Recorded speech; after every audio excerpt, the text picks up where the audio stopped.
have been interested in meteorites for a really long time.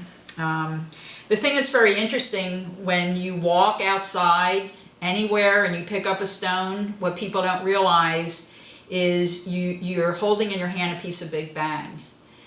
That is an extraordinary concept to me, and how significant everything is in the world around me. I mean, my work is always about connecting people to the world around them. It's something I try to do myself, and it's something I've always tried to do with my teaching and lecturing. But I've always been interested in meteorites, which are basically rocks that have come to us from outer space. This is actually a pretty good sized meteorite that comes from Canyon Diablo out in New Mexico. A big crater formed by this particular meteorite. In this vial, this is actually stardust. And this is, I know it sounds sort of odd, but if you think about it, this stardust is some ground up meteorite that was sent to me from a Gibeon meteor.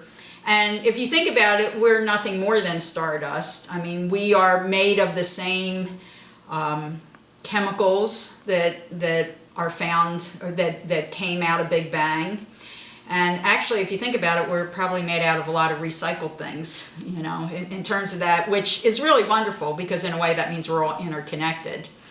I had a very exciting experience. I had an opportunity to go to NASA and to meet the researcher who's been doing research on DNA found in some meteorites. And these particular meteorites are meteorites that have fallen in Antarctica. And the interesting thing about meteorites, when something comes from outer space and it comes through the atmosphere and it hits landmass, if it hits actual landmass like in the desert or in the street, meteorites can be very compromised, because everything that comes in contact with them will affect them.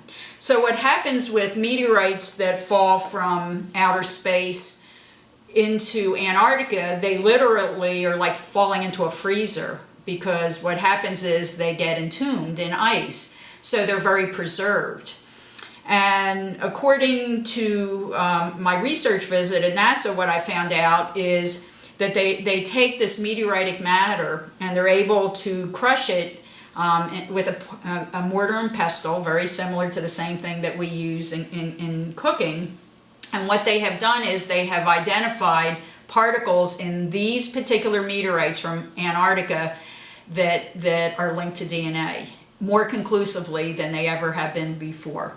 And to me, this is really exciting news, because it just, again, plants more seeds of possibilities of just not only connections of people here on Earth, but that we are really deeply connected to some kind of larger sources out in outer space. And it's exhilarating thinking about what new possibilities and relationships can form just as a result of these new findings.